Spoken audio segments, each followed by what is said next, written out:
अस्सलाम वालेकुम फ्रेंड्स, मैं हूं नादिया शाहीन और आज मैं आपके लिए लेकर आई हूं एक न्यू सीरीज जिसमें हम लोग बात करने वाले हैं कुछ रियलिटी बेस्ड चीजों पे। और वो कौन सी चीजें होंगी? वो होंगी ट्रैवल से रिलेटेड। वीजा कैसे लगाया जाता है, ट्रैवल एजेंसीज जो हैं वो कौन सी लीगली काम कर रही हैं, कैसे काम किया जाता है और लोग डंकी को कैसे प्रेफर करते हैं, क्यों करते हैं। इस तरह के बहुत सारे सवाल होंगे और इन सब सवालों के जवाब देने के लिए आज हमारे साथ मौजूद है मिस्टर शहराज, जो कि सीईओ हैं बहरिया टाउन में मौजूद बुखारी ट्रैवल्स की ब्रांच के। आइए उनसे बातचीत करते हैं। अस्सलाम वालेकुम एंड वेलकम मिस्टर शहराज। वालेकुम अस्सलाम। कैसे हैं आप? अल्हम्दुलिल्लाह, आप ठीक हैं? शहराज, मुझे ये बताइए कि बहरिया टाउन में आपने ट्रैवल एजेंसी खोलने का कैसे प्लान किया? देखिए, Bahria itself city within a city है, तो काफ़ी मतलब सर्वे करने के बाद मुझे एहसास हुआ कि यहाँ पे जो है ना कोई बड़ी ट्रैवल एजेंसी नहीं है और यहाँ के लोग जो है वो ज़्यादातर ओवरसीज़ हैं, उनको ज़रूरत है क्योंकि यहाँ पे मैंने देखा है लोग आए दिन कहीं टूर प्लान कर रहे होते हैं, उम्रे पे जा रहे होते हैं, तो उनके लिए जो है ना सिटी तक कम्यूट करना बड़ा मुश्किल है। तो मैं खुद यहाँ बहरिया में रह रहा हूँ 4-5 साल से, तो मैंने सोचा कि क्यों ना बुखारी को यहाँ मुतारिफ किया जाए और उसकी जो है एक ब्रांच यहाँ पे सब ब्रांच बनाई जाए। तो मैंने अपने जो हमारे चेयरमैन है मिस्टर रफ़ी खान साहब, उनसे डिस्कस किया, हमारे ये वाइस चेयरमैन है ज़ुबैर साहब, उनसे डिस्कस किया, तो उन्होंने कहा बिल्कुल ये करना चाहिए क्योंकि वो एक बड़ी मार्केट है और एक न्यू क्लाइंट जो है वो इंडक्ट होगा हमारी कंपनी में। तो फिर ये इनिशिएटिव हमने लिया और अल्हम्दुलिल्लाह 1 मार्च 2024 को हमने बुखारी की ब्रांच बहरिया में ओपन की। बहरिया टाउन में माशाल्लाह बुखारी ट्रैवल्स जो है वो ओपन हो चुका है। तो बुखारी ट्रैवल्स हमें सर्विसेज कौन कौन सी दे रहा है? बुखारी ट्रैवल्स एक जो है वो बुखारी ग्रुप का पार्ट है। बुखारी ग्रुप के पास काफ़ी सारी प्रोडक्ट्स हैं सेल करने के लिए, जिसमें ट्रैवल एंड टूर्स है, रेंटा कार है, उसके बाद हमारा डेयरी का काम है, फिर कंपोस्ट फर्टिलाइजर है, हमारी सिक्योरिटी कंपनीज हैं, उसके बाद हमारी इवेंट मैनेजमेंट कंपनी है और अल्हम्दुलिल्लाह हम जो है 2 बड़े इवेंट जो है वो पाकिस्तान में करवा, बल्कि 3 बड़े इवेंट हम पाकिस्तान में करवा चुके हैं, जिसमें से कराची फीस्ट है, पाकिस्तान ट्रैवल मार्ट है और एक जो है वो डेयरी एंड पोल्ट्री का हमने इवेंट कराया था। बाकी बुखारी ट्रैवल्स की जहाँ तक सर्विसेज की बात है तो हम जो है वो यहाँ पे बैठ के tours, visa services, ticketing services, उम्रा एंड हज, ज़ियारत, इसके अलावा जितनी भी ट्रैवल रिलेटेड सर्विसेज हैं, चाहे वो इंश्योरेंस हो, ट्रैवल इंश्योरेंस हो, उसके अलावा रेंटा कार हो, world wide euro rail train tickets हो, तो वो हम प्रोवाइड करते हैं। शहराज साहब के मतलब वीजा और टिकटिंग के अलावा मैंने सुना है कि आप लोग कुछ पैकेजेस भी अनाउंस करते हैं, आप ट्रैवल टूरिस्ट वाली साइड पे भी लेके जाते हैं, तो उसको थोड़ा सा आप इलैबोरेट कर दीजिए। जी, हमारे बिल्कुल फिक्स डिपार्चर ग्रुप्स होते हैं। खास करके हम हर मंथ जो है वो उम्रे का जो ग्रुप है वो मंथ में 2 दफ़ा हम अनाउंस करते हैं उम्रा सीजन में, और उसके बाद हमारे हज के जो ग्रुप्स होते हैं वो होते हैं। इसके अलावा लेजर में हम थाईलैंड, मलेशिया, दुबई, उम्रा प्लस दुबई, उम्रा प्लस बाकू, उम्रा प्लस टर्की, हम इस तरीके के फिक्स डिपार्चर ग्रुप भी अनाउंस करते हैं। अच्छा, तो इसमें आप फैसिलिटेट कैसे करते हैं? अगर हम बात करें उम्रा पैकेजेस की, तो उसमें हम अपने क्लाइंट को किस तरह से फैसिलिटेट करते हैं? क्योंकि आपने जैसे कहा कि क्लाइंट एक दफ़ा तो आता है, लेकिन सेकंड टाइम वो हमारी सर्विसेज देख के खुद भी आता है और अपने साथ और भी लोगों को लाता है। तो हम अपने क्लाइंट्स को किस तरह से एक अच्छा पैकेज भी देते हैं और उसको सेटिस्फाई भी करते हैं? देखिए, हमने उम्रा के हवाले से मैं आपको बताऊं तो हमने मक्का और मदीना में अपना स्टाफ हायर किया हुआ। तो जब क्लाइंट वहाँ चेक इन होता है, अराइव होता है उसमें जद्दा एयरपोर्ट पे, वहाँ से जब हम उसको मक्का लेके जाते हैं या मदीना लेके जाते हैं, तो जब होटल में चेक इन होता है तो हमारा स्टाफ वहाँ मौजूद होता है और वो उसको खुद चेक इन करवाते हैं वहाँ पे रूम्स में। उसके बाद उम्रा करने का पूरा तरीका बताते हैं और फिर उसके बाद जब ज़ियारत होती है तो वो हमारा स्टाफ अलग गाइड उनके साथ साथ मौजूद होता है। उनको कोई परेशानी हो, इवन मैं आपको अभी रिसेंटली वाक़यात बता दूँ, 2-3 हमारे क्लाइंट थे, उनकी वाइफ जो है वहाँ पे एडमिट हो गई थी हॉस्पिटल में और बेचारी वहाँ उनकी डेथ भी हो गई। तो हमारा जो स्टाफ है वो 24 आवर्स उनके साथ अटैच था, हॉस्पिटल से लेके तदफीन तक उनके साथ साथ था। इवन वहाँ का स्टाफ तो था ही, यहाँ का जो स्टाफ था वो भी उनके साथ साथ मौजूद था, क्योंकि जो उनके वीज़े का टाइम था ना वो ओवर हो रहा था। और उसकी वजह से जो आपको पता है सऊदी जो कंपनीज होती हैं, शिरका होता है, वो यहाँ के जो लोग होते हैं ट्रैवल एजेंट्स होते हैं, उनको फिर कहता है कि भाई आपका ये क्लाइंट ओवर स्टे हो रहा है और जिसकी वजह से हमें 25,000 रियाल का फाइन लगता है। तो खैर हमने अपने शिरके को भी ये बताया कि भाई हमारा इस तरीके से ये सिनेरियो हो गया, हमारा क्लाइंट डिस्टर्ब है, तो वो एग्जिट करेंगे वहाँ से, मगर उनका वाइफ की फौतगी हो गई है तो इसलिए वो वहाँ पर हैं हॉस्पिटल में, और वो सारे मामला करके हॉस्पिटल के, उसके बाद जब फौतगी हो गई तो फिर वो तदफीन करके वो वापस आए। तो हमने उनको बताया था, शिरका भी समझता है इन सब चीज़ों को कि हाँ भाई ये तो जेन्युइन इशू है। तो मैं आपको ये बताने का मकसद इसलिए कि हमारी सर्विसेज ऐसी हैं कि हम जो है वो फिर दिन रात देखते हैं, फिर जब क्लाइंट होता है तो बस फिर उसको उस तरीके से डील करते हैं, उस तरह से फिर उसको सेटिस्फाई भी किया जाता है, उसको डील किया जाता है, उसकी हर चीज़ जो है वो उसको अकोमोडेट करने की कोशिश करते हैं। जी बिल्कुल। फराज साहब ये बताइए कि बुखारी ट्रैवल्स का नाम बहुत सुना हुआ है, थोड़ा हिस्ट्री बताइए बुखारी ट्रैवल्स की। हमारी जो कंपनी है बुखारी ट्रैवल्स, ये 1978 में लॉन्च हुई थी। जो हमारे चेयरमैन हैं जनाब मोहम्मद रफी खान साहब, उन्होंने ये कंपनी बनाई थी। उसके बाद उनका जो विजन था वो ये था कि मैं पाकिस्तान के हर कोने में अपनी एक ब्रांच बनाऊं, ताकि जो हमारा क्लाइंट है वो कहीं उसका मतलब वो कहीं भी हो तो हम उसको ना सर्विस दे सकें। उनका भी जो कॉन्सेप्ट था ना वो यही था कि हम बेस्ट सर्विस प्रोवाइडर बने। तो इसलिए हमारी पाकिस्तान की तमाम बड़े शहरों में ब्रांचेज हैं, जिसकी वजह से कभी कुछ ऐसा होता है कि भाई हम कोई क्लाइंट है वो लाहौर बैठा हुआ है, ठीक है, अब वो क्लाइंट कराची के किसी ब्रांच का है और उस क्लाइंट को कोई भी इशू आ गया, चाहे वो फंड्स की शॉर्टेज आ गई या उसको कोई भी इमरजेंसी आ गई, तो हमारा वहाँ लाहौर वाला ऑफिस जो है वो भी उसको सर्विस देगा। हम उसको इन्फॉर्म कर देंगे कि भाई फलाना बंदा जो है वो हमारा क्लाइंट है और वो फलाना होटल में या फलाना घर में या फलाना जगह पे फंसा हुआ है, आप उसको जो है उसको ये चीज़ों की ज़रूरत है, आप उसको सर्विस दे दें, तो लाहौर ऑफिस भी उसको सर्विस देगा। तो हमारी ब्रांचेस का कोऑर्डिनेशन भी आपस में उतना ही स्ट्रांग है जितना हमारे स्टाफ का हमारे साथ विद इन ब्रांच कोऑर्डिनेशन है। तो ये एक बहुत अच्छी बात है, ये उनका इनिशिएटिव था। तो उन्होंने जो है 1978 में पहली ब्रांच ओपन की, उसके बाद Aahista Aahista back to back हमारी ब्रांचेस ओपन होती गई। तो कराची से कश्मीर तक, इवन कोयटा, गवादर हमारी ब्रांचेस हैं अल्हम्दुलिल्लाह। और कराची में सिर्फ एक ब्रांच नहीं है, हमारी कराची में अराउंड 10 ब्रांचेस हैं, लाहौर में 4 ब्रांचें हैं, इसके अलावा इस्लामाबाद में, सियालकोट, खारियाँ, सक्खर, हैदराबाद, हर जगह अल्हम्दुलिल्लाह बुखारी की ब्रांचेस हैं माशाल्लाह। और आप बुखारी के साथ कब से हैं? क्या बहरिया में आने के बाद या थोड़ा सा वो भी बता दीजिए। जी, मैं बुखारी के साथ बहरिया में आने के बाद से नहीं हूँ। अब मैं आपको एक बात बताता हूँ, आपको हंसी भी आएगी थोड़ी। मैं बुखारी के साथ जब से हूँ जब मेरा शनाख्ती कार्ड भी नहीं बना था। अच्छा, माशाल्लाह। तो मैंने बुखारी ज्वाइन किया था at the age of 17 as a training staff, और मैं 2005 में मैंने बुखारी ज्वाइन किया था। तो मैं पहले जो है बुखारी में एज अ ट्रेनिंग स्टाफ था और वहाँ पे मैं आहिस्ता आहिस्ता अकाउंट्स का मैंने काम सीखा, फिर सेल्स में आया और आहिस्ता आहिस्ता करते करते करते और मैं आज अल्हम्दुलिल्लाह सीईओ की पोस्ट तक आया हूँ। बुखारी की एक बहुत अच्छी बात यह है कि बुखारी अपने स्टाफ को ना रोकता नहीं है, मतलब वो स्टाफ को ग्रूम करता है। जब हम आज से पिछले 10 साल पहले चले जाएं, 15 साल पहले चले जाएं, तो हम जो थे वो आज हम वो नहीं है। हमने काम भी सीखा है और ग्रूमिंग भी की है अपनी। तो बुखारी अपने स्टाफ के साथ साथ ग्रूमिंग भी करता है और उसको काम भी सिखाता है और उसको तरक्की भी देता है। मतलब बुखारी जो है वो स्टाफ को ये नहीं करता कि भाई आप ट्रेनी आए थे तो आप ट्रेनी ही हो और इससे आगे आप नहीं बढ़ सकते। लोग क्या करते हैं कि फिर दूसरी कंपनी में स्विच करते हैं। आप यकीन करें, बुखारी के अंदर जो स्टाफ है सब, कोई 10 साल से है, कोई 20 साल हो गए, किसी को कोई 15 साल से, सारा पुराना स्टाफ है।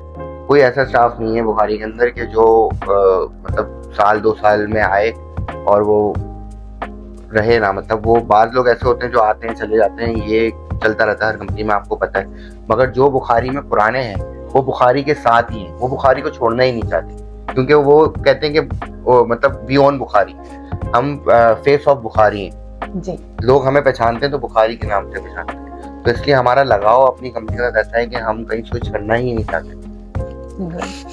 ये तो बहुत अच्छी बात है, क्योंकि बुखारी की हिस्ट्री और आपके बारे में जानने के बाद अब थोड़ी और क्यूरियोसिटी बढ़ गई है कि ये बताइए कि हम थोड़ा सा और क्वेश्चंस की तरफ जाएंगे कि बहुत सारे लोग हैं जो विजिट वीज़ा अप्लाई करते हैं और डॉक्यूमेंटेशंस में उनको कौन कौन सी प्रॉब्लम्स फेस करना पड़ती हैं, क्योंकि आप लोग वीज़ा स्पेशलिस्ट भी हैं और माशाल्लाह मैं देखती हूँ यहाँ पे आप लोग बहुत अच्छे से जो है वो डील कर रहे होते हैं। बहुत सारे आप लोगों के ग्रुप्स भी जा रहे हैं और इंडिविजुअली भी आप लोग डील करते हैं। तो वीज़ा जो कैटेगरीज है उसमें कौन कौन सी डिफ़िकल्टीज आप देखते हैं कि एक आम पर्सन को होती है, फिर आप लोग उसको स्टेबल करते हैं और हेल्प आउट करते हैं?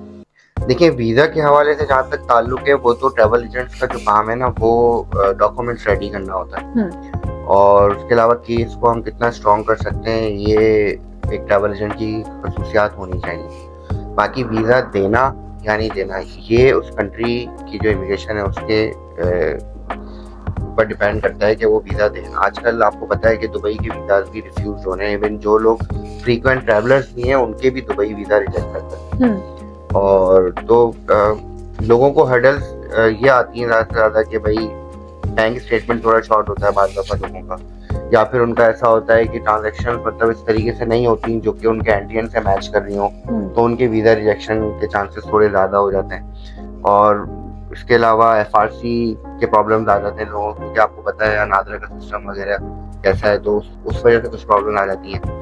बाकी आजकल सबसे बड़ा इशू जो है वो पासपोर्ट का बना हुआ है, तो पासपोर्ट लोगों के जो है वो बहुत डिले हो रहे हैं, क्योंकि पाकिस्तान में पासपोर्ट बनने का रेशियो बहुत ज़्यादा है, जिसकी वजह से आगे से जो पासपोर्ट्स हैं जो नॉर्मल 15 to 20 डेज में पासपोर्ट आता था वो अब 2 से 3 महीने बाद आ रहा है, तो जिसकी वजह से जो है इशूज आते हैं लोगों को, और हमें भी वो चीज़ फेस करनी पड़ती है क्योंकि ऑब्वियस है काम डिस्टर्ब होता है उससे।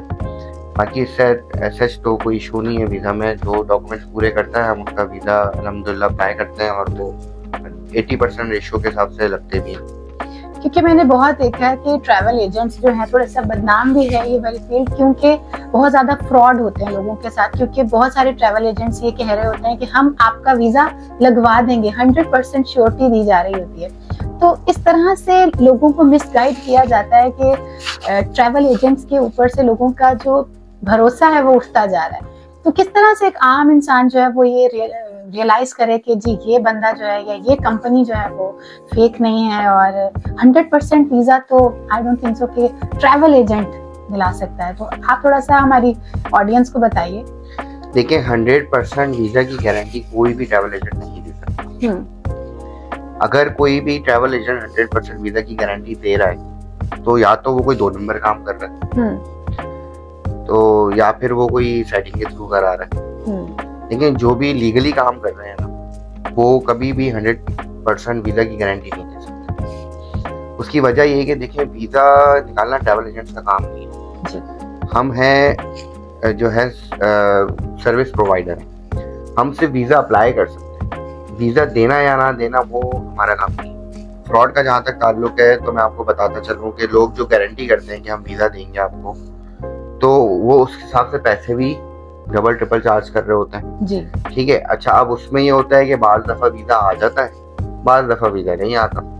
तो जब वीज़ा आ जाता है तो वो उनका सारा प्रॉफिट में चला जाता है, जब वीज़ा नहीं आता तो फिर वो बोलते हैं सॉरी सर आपका वीज़ा नहीं आया, तो वो पैसे कुछ रिफंड कर देते हैं, कुछ रुला के देते हैं लोगों को। तो ये तरीक़ेकार होता है इनका ना, जो आप जो फ्रॉड की बात कर रही हैं तो वो इस तरीके से मैनेज कर रहे होते हैं उसको कि वीज़ा लगवाते, किसी के वीज़े लग जाते हैं तो वो हो जाता है कि भाई ठीक है इन्होंने 100% गारंटी दी थी, वीज़ा आ गया, तो वो जो एक्स्ट्रा चार्ज कर रहे होते हैं वो उनका इनकम होता है। और जब वो वीज़ा रिजेक्ट हो जाता है तो वो एक्सक्यूज कर लेते हैं क्लाइंट के साथ और बोलते हैं सर आपकी पेमेंट आपको रिफंड हो जाएगी। अब वो पेमेंट कुछ तो कर देते हैं, जो उनका प्रॉफिट होता है वो तो कर जाता है, जो एक्चुअल वीज़ा अमाउंट होती है ना उसके लिए वो उनको तंग करना शुरू कर देते हैं। तो वो अमाउंट या तो रिफंड ही नहीं करते या फिर उसके लिए उसको वो तंग करते हैं। तो क्लाइंट ये समझता है कि यार इन्होंने मुझे पैसे भी दे दिए देखो, और मेरा वीज़ा भी नहीं आया तो इन्होंने मुझे पैसे रिफंड कर दिए। तो ये इस तरीके से ये लोग करते हैं। आइडेंटिफाई कैसे कर सकते हैं हम कि ये लोग रियल में काम कर रहे हैं और ये सिर्फ एक एजेंसी बना के सिर्फ पैसे हथियाने के लिए हमारे साथ जो है वो डील कर रहे हैं? देखिए, गवर्नमेंट ऑफ पाकिस्तान जो है ना वो हर एक ट्रैवल एजेंसी को एक लाइसेंस इशू करती है जी।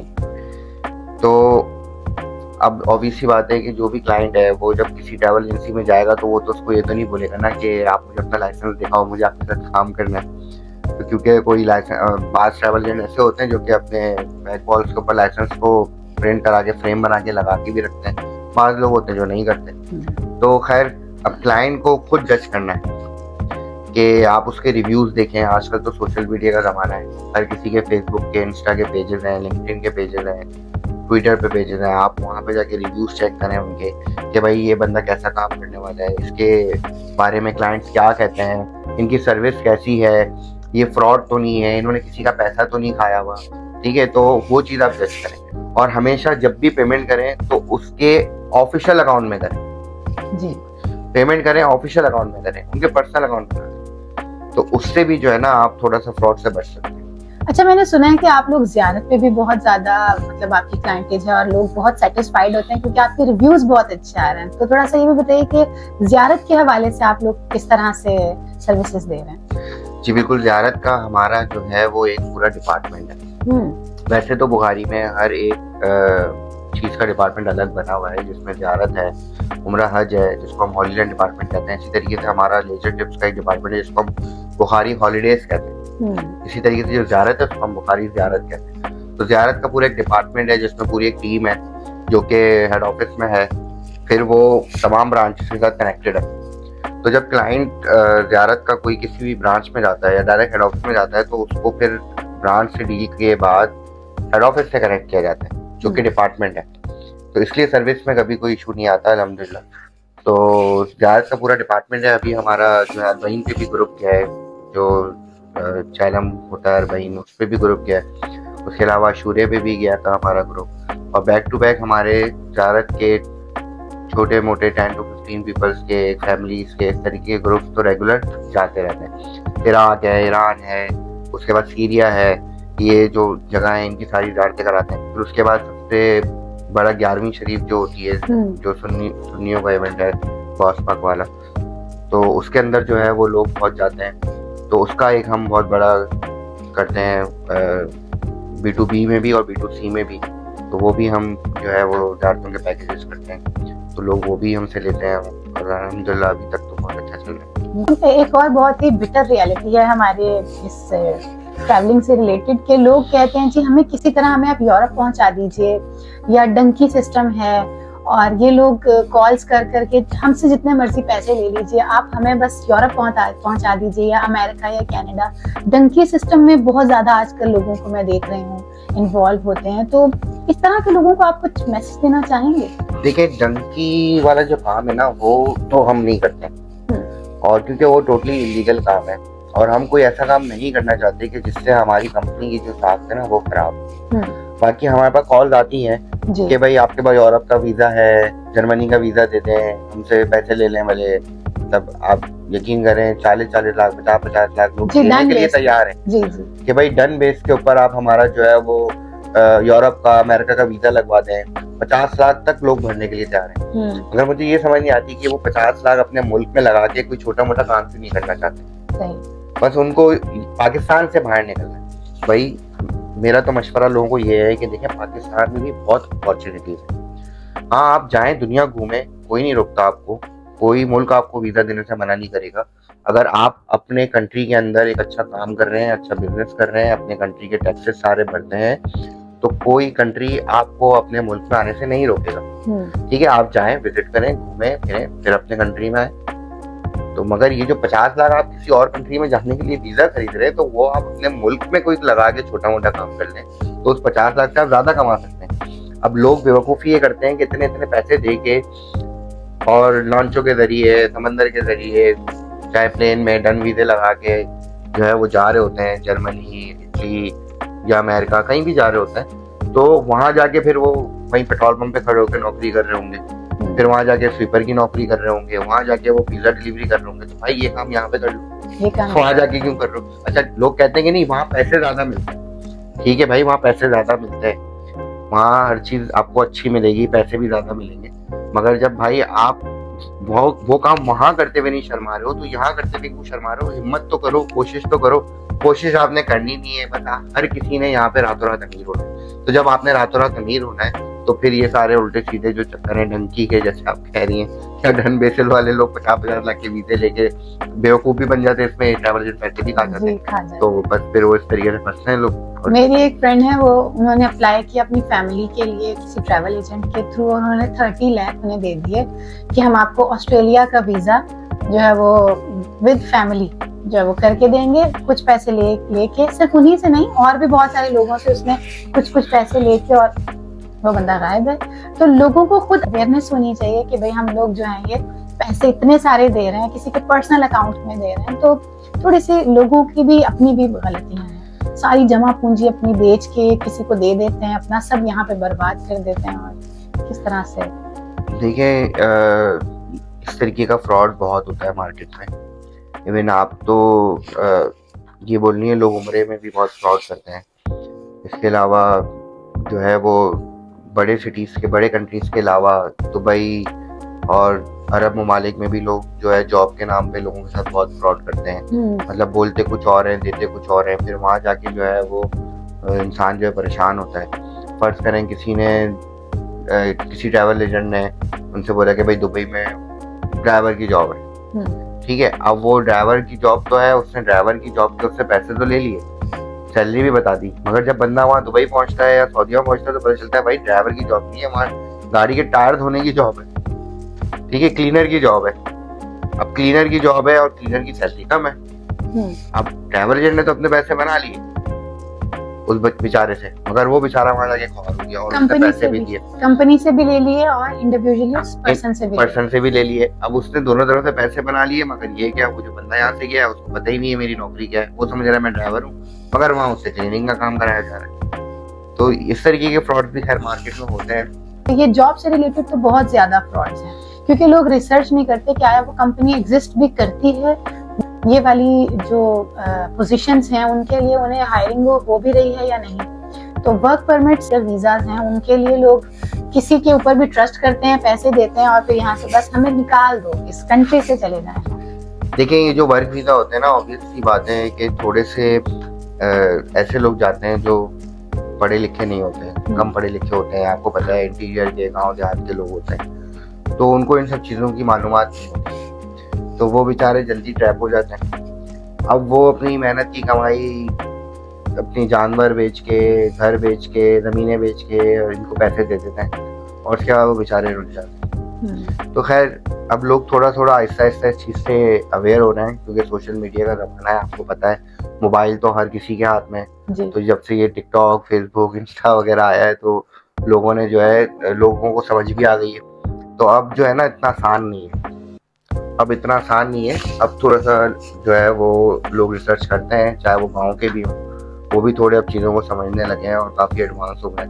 तो अब जो है पहले वाले मामला नहीं है, अब बहुत लोग सोच समझ के काम करते हैं। बुखारी ट्रैवल तो मेरा ख्याल है कि जॉब सीकर या वर्क परमिट्स जो है इससे रिलेटेड कोई काम नहीं करता। हमारे पास रिक्रूटिंग का लाइसेंस है जी, मगर हम करते नहीं है ऐसे, मतलब कोई इतना खास तौर पे ना रिक्रूटिंग का काम, मगर हमारे पास लाइसेंस है, हम लाइसेंस होल्डर हैं।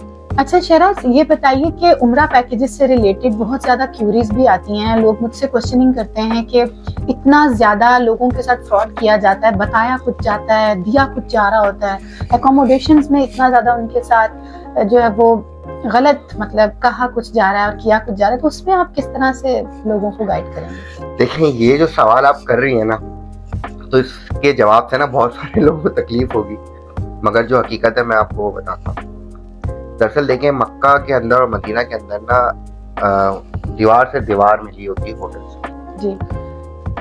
अगर फर्ज करें किसी होटल का किराया 1000 रुपए, ठीक है, और क्लाइंट को हमने बोला कि भाई ये होटल है आपका और इस तरीके से आपका पूरा पैकेज है, और क्लाइंट ने जो है वो एग्री कर दिया।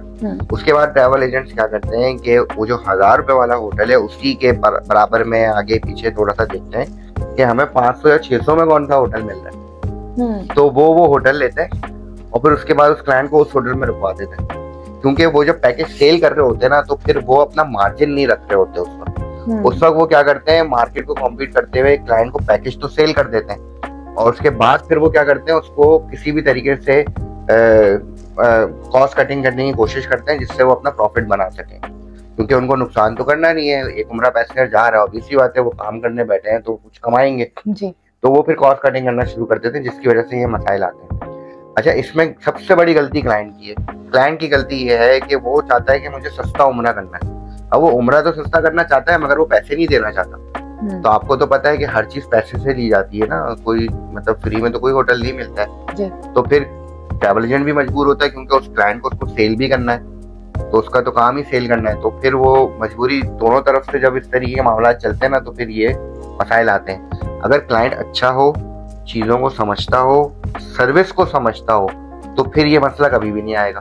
उसकी वजह ये है कि अगर क्लाइंट को हम बोलें कि भाई हम आपको ये होटल दे रहे हैं, इसके ये पैसे हैं, क्लाइंट सेटिस्फाई होता है, वो चीज खरीद लेता है हमसे उसी रेट के अंदर, तो फिर हम उसको वही चीज देंगे जो हम बता रहे हैं जी। हाँ, अगर क्लाइंट थोड़े, आपको पता है कि क्लाइंट बोलते हैं कि नहीं आप सस्ता कर दें, मुझे तो फलानी जगह से इतने का मिल रहा है, फलानी जगह से इतने का मिल रहा है, आपको लाके फ्लायर दिखाते हैं दूसरी एजेंसियों के, तो भाई आप पैकेज तो समझो है क्या। अब जो चीज मैं आपको दे रहा हूँ वो चीज डिफरेंट है, वो चीज डिफरेंट है, माना के आसपास है, मगर स्टार कैटेगरी है या नॉर्मल बिल्डिंग है, या फिर क्या कहते हैं वहाँ पे ब्रेकफास्ट है या नहीं है, फिर वो हरम से कितना दूर है, 300 मीटर पे या 600 मीटर पे। लोग 600 मीटर वाले होटल 300 मीटर पे बेच देते हैं बोल के। तो ये सारी चीजें ना क्लाइंट को नहीं पता होती, जो फर्स्ट टाइम जा रहा होता है। जो रेगुलर कस्टमर होते हैं उनको सब कुछ पता होता है, तो उनको तो पता होता है कि कौन सा होटल है क्या है, और वो हमारे साथ मतलब टच में रहते हैं, और उनके तो बैक टू बैक उम्रे के ट्रैवल हो भी रहे होते हैं, तो इसलिए उनको फर्क नहीं पड़ता। जो नया ट्रैवलर होता है ना, उसको इश्यूज आते हैं इन सब चीजों के, वो फिर ना फाइंड कर रहा होता है जगह जगह, कभी फेसबुक पे, कभी इंस्टा पे, कभी मतलब जाके door to door travel agencies में कि भाई आप पैकेजेस बताएं आपने, तो उसमें ये प्रॉब्लम आ जाते हैं, क्योंकि हर कोई आपको पता है उम्रा सेल कर रहा है यहाँ पे। अब तो ये हो गया है, आपको मैं एक कल हकीकत बता दूं हमारे काम की, इसकी वजह से सवाल आता जा रहा है ट्रैवल एजेंसीज का, वो ये है कि अगर हमने किसी क्लाइंट को उम्रा पैकेज सेल किया, अब उनके साथ पूरी फैमिली के साथ जो बड़ा बेटा जाता है ना उम्रे पे, वो फारिग होता है सबसे ज्यादा, आपको पता है। वो क्या करता है, वो उम्रा तो कर लेता है, उसके बाद वो ना उम्रे में मक्का मदीना की गलियों में घूमता रहता है, और होटल्स में जाके उनके कार्ड जमा करता है, और कार्ड जमा करने के बाद क्या करता है, होटल वालों से कॉन्ट्रैक्ट कर लेता है डायरेक्ट, और फिर यहाँ आके ना वो एक छोटा ट्रैवल एजेंट बन जाता है। अच्छा। अब वो क्या करेगा, वो एक पैकेज बनाएगा, और बना के जो है वो अनाउंस कर देगा अपने रिश्तेदारों में, दोस्तों में, और उसके बाद वो सस्ता पैकेज बना के अनाउंस करेगा। उससे हैंडलिंग तो होती नहीं है, टिकट वो बाय करने हमारे पास ही आता है, या किसी बड़ी ट्रैवल एजेंसी के पास जाएगा, वीजा लेने भी वो हमारे पास ही आएगा, या किसी बड़ी ट्रैवल एजेंसी के पास जाएगा, तो हम उसको टिकट वीजा तो दे देते हैं। मगर अब वो बीच में तो ये होता था कि भाई आप होटल्स की डिटेल वगैरह, तो अब वो हमें होटल्स की डिटेल भी प्रोवाइड कर देता है, मगर हमें ये नहीं पता कि उसने आगे कितने पैसों में कराया है क्या है, क्योंकि हम तो जेन्युइन वीजा और टिकट उसको हम दे रहे हैं। अच्छा, अब वो सेल करते करते करते करते क्लाइंट्स के साथ कभी बीच में कहीं फंस जाते हैं, कहीं लॉस हो जाता है, तो वो क्लाइंट को फंसा देते हैं, या फिर हम जैसे बेचारे मासूम जो बड़े ट्रैवल एजेंट है उनको फंसा देते हैं टिकट, या फिर हम जैसे बेचारे मासूम जो बड़े ट्रैवल एजेंट है उनको फंसा देते हैं, टिकट्स की पेमेंट वगैरह रोक लेते हैं। तो खैर ये चीजें फेस करने को मिलती हैं, मगर इसको भी हम जो है अपनी सलाहियतों के जरिए जो है कंट्रोल कर लेते हैं, अल्हम्दुलिल्लाह कभी मसलों में आते नहीं। आपने ज्वाइन किया है ट्रैवल एजेंसी को, आप कब जब से काम कर रहे हैं, तो किस चीज ने आपको इंस्पायर किया और आपने यही बिजनेस क्यों चूज किया? देखिए, मैं था अकाउंट्स की फील्ड का बंदा ना, मतलब मैं अकाउंट्स का बंदा था, तो मुझे जो है वो ट्रैवल एजेंसी मैंने ज्वाइन की थी अकाउंट्स डिपार्टमेंट में। तो मुझे, क्योंकि मैं उस वक्त पढ़ भी रहा था, तो साथ साथ मुझे बड़ा मजा आता था अकाउंटिंग में, चीज़ों को मैं समझता था, मेरा माइंड बड़ा प्राउड होता था कि भाई ठीक है, एसेट क्या है, फिक्स एसेट्स क्या है, फिर डेप्रिसिएशन कैसे लगती है, एक्सपेंसेस क्या है, प्रॉफिट लॉस क्या चीज़ है। तो मैं कर रहा था आहिस्ता आहिस्ता, मगर फिर ना एक जगह पे जाके ना मैं रुक गया, मतलब मैं फिर ना मुझे लग रहा था कि यार बस मैं ना अब आगे नहीं बढ़ रहा हूँ, तो मैं क्या करूँ। तो फिर बस पता नहीं, अच्छा खुद ब खुद जो है वो मैंने अकाउंट से आहिस्ता आहिस्ता अपना डेजिग्नेशन खुद ही मेरा अपग्रेड होता गया, और मैं सेल्स की तरफ स्विच होता गया। सेल्स की तरफ मैं जब आया तो मैंने देखा कि भाई ये तो बहुत बड़ा जो है वो एक सोशल सर्कल भी बन रहा है, और उसके बाद जो है क्या कहते हैं, एक बहुत बड़ी मार्केट है जिसको हम चाहें तो मतलब कैप्चर कर सकते हैं। तो बस मेरा एक इंटरेस्ट बढ़ता रहा और मुझे इस काम में ना बहुत मजा आने लगा। जब आप कहीं जाते हैं मार्केट में और लोग आपको पहचानते हैं ना, तो बस आपको एक थोड़ी सी आपको पता नहीं फीलिंग होती है कि यार हाँ लोग पहचान रहे हैं तो हर किसी की। तो बस मुझे ना अच्छा लगने लगा। तो मैं फिर B2B का हेड बन गया बुखारी में। B2B बिजनेस ये होता है कि बिजनेस टू बिजनेस, तो हम जो नॉन आइटा ट्रैवल एजेंट्स हैं या इंटीरियर में इधर उधर जगह जो छोटे ट्रैवल एजेंट्स हैं, वो जब हमारे साथ कनेक्ट हो जाते हैं एज ए क्लाइंट, तो उसको B2B कहते हैं। तो वो मेरे सारे जो है वो फ्रेंड्स भी बन गए, दोस्त भी मतलब वो क्लाइंट्स भी थे और दोस्त भी बन गए। उसके बाद उनके पास से बिजनेस भी आने लग गया। तो एक अच्छा बिजनेस जो है वो हम करते हैं अल्हम्दुलिल्लाह B2B में आज भी। तो मुझे बड़ा अच्छा लगने लगा, मजा आने लगा। फिर उसके बाद हमारे जो कॉम्पिटिटर्स होते हैं, फिर जब आप अपने कॉम्पिटिटर्स के साथ कहीं किसी पार्टी पे किसी इवेंट में खड़े होते हैं, तो फिर उनके साथ जब आपकी बात चल रही होती है, तो एक जिसे कहते हैं ना एक मतलब फीलिंग, जो फीलिंग है वो फीलिंग जो है ना मैं आपको अभी बयान नहीं कर सकता। तो बस मुझे बड़ा अच्छा लगता था। तो फिर बस मैंने कहा कि नहीं यार, मैंने सेल्स वाला ही काम करना है। फिर उसके बाद एयरलाइंस वाले आपको पहचानने लग जाते हैं। फिर आपके पास बहुत सारी अपॉर्चुनिटीज आती हैं। फिर वो एयरलाइन हमें फैन ट्रिप्स वगैरह भी देती हैं। कभी दुबई जा रहे हैं, कभी तुर्की जा रहे हैं, कभी थाईलैंड जा रहे हैं। तो ये भी जो एक मजा है ना, तो ये एक ट्रैवल एजेंट के लिए बहुत मायने रखता है। तो इन सब चीजों ने आपको इंस्पायर किया और आप जो है माशाल्लाह माशाल्लाह। जी बिल्कुल। मैं पहले देखता था जो हमारे सीनियर्स थे ना, जो बुखारी में ही जो मेरे सीनियर्स थे, जो जिनके मैं अंडर में काम करता था, जो सेल्स करते थे लोग, जो डायरेक्टर्स थे, मैं उनका रहन सहन देखता था। मैं उनको देखता था, मैं कहता था यार मतलब क्या भाई इनके मजे हैं, आशी लगी हुई है और सेल्स करते हैं और कभी घूमने चले जाते हैं, कभी क्या करते हैं। तो बस मैं उनको देख के बड़ा इंस्पायर होता था। तो फिर मैं सोचता था कि यार मैं भी जरा ना अकाउंट से सेल की तरफ आ जाऊं, देखते हैं सेल्स में है क्या। मैं भी भाई सबको ये मशवरा दूंगा कि जो सेल्स वाला बंदा है ना, वो कहीं मार नहीं खाता, और जो अकाउंट से सेल में आता है ना, तो वो तो और ही कुछ समझ लो, उसका एक दिमाग ज्यादा होता है। आप जिस काम को कर रहे हैं डेडिकेशन के साथ करें तो इंशाल्लाह अल्लाह पाक तरक्की देंगे और आप आगे भी बढ़ेंगे और काम में बरकत भी होगी। आप ये जो रेंट अ कार का भी आप लोगों की सर्विसेज हैं, तो उसमें आप किस तरह से फैसिलिटेट कर रहे हैं अपने क्लाइंट्स को? देखिए हमारे पास जो है ना, वो रेंट अ कार की सूरत में दो कंपनी है। एक तो इंटरनेशनल ब्रांड है हमारा, यूरोप कार के नाम से, बड़ा वेल नोन ब्रांड है जी। उसकी फ्रेंचाइज है हमारे पास पाकिस्तान में, और उसमें हम हर किस्म की गाड़ी प्रोवाइड करते हैं, चाहे वो बुलेट प्रूफ हो, with guards, even Revo, Prado, कोई भी लेटेस्ट मॉडल की गाड़ी हो, हम वो प्रोवाइड करते हैं विद ड्राइवर। और जो है इसके अलावा हमारा जो आपने देखा होगा मेट्रो कैब, जो एयरपोर्ट टैक्सी है, वो सबसे पहले एयरपोर्ट टैक्सी का कॉन्सेप्ट हमारे जो चेयरमैन साहब हैं रफीक खान साहब, वो लेकर आए। तो उन्होंने इसका इनिशिएटिव लिया और सबसे पहले मेट्रो कैब्स उन्होंने अनाउंस की कि भाई एक वो वायरलेस के थ्रू जो है वो एक एयरपोर्ट टैक्सी होनी चाहिए, तो जिसको क्लाइंट जब एयरपोर्ट से निकले तो वो उसको अच्छी लग्जरी गाड़ी के अंदर जाके उसके घर तक छोड़े। तो इसलिए फिर हमने मेट्रो कैब्स भी जो है ना वो स्टार्ट की थी। तो अल्हम्दुलिल्लाह मेट्रो कैब्स भी अभी तक चल रही हैं और यूरोप कार भी हमारा जो है वो भी चल रहा है। ओवरऑल आप हर तरह से अपने क्लाइंट्स को जो है वो फैसिलिटेट करते हैं। अगर कोई बंदा अपने घर से निकलता है तो पैकेजेस आप लोगों के पास हैं, आप लोग विजिट वीज़ास जो हैं उसको देखते हैं, आप लोगों के पास कैब सर्विस है, आप लोग मतलब हर तरह से। अच्छा मुझे ये भी बता दीजिए कि हमारे पास जो पैकेजेस हैं, आप लोग उन पैकेजेस को बनाते हैं, क्योंकि क्लाइंटेज जो है उसका माइंडसेट थोड़ा डिफरेंट होता है। एक जो यूनिवर्सिटी गोइंग बच्चा है उसका माइंडसेट होता है कि मुझे कोई सस्ता पैकेज मिले, और जो कपल्स जा रहे हैं उनका होता है कि उनकी जो माइंडसेट है उसको देखते हुए आप लोग पैकेजेस बनाते हैं, या क्या होती है इसके पीछे बैकग्राउंड? देखिए मैं पहले तो आपका पहले सवाल का जवाब देता हूँ। Bukhari is a one stop solution.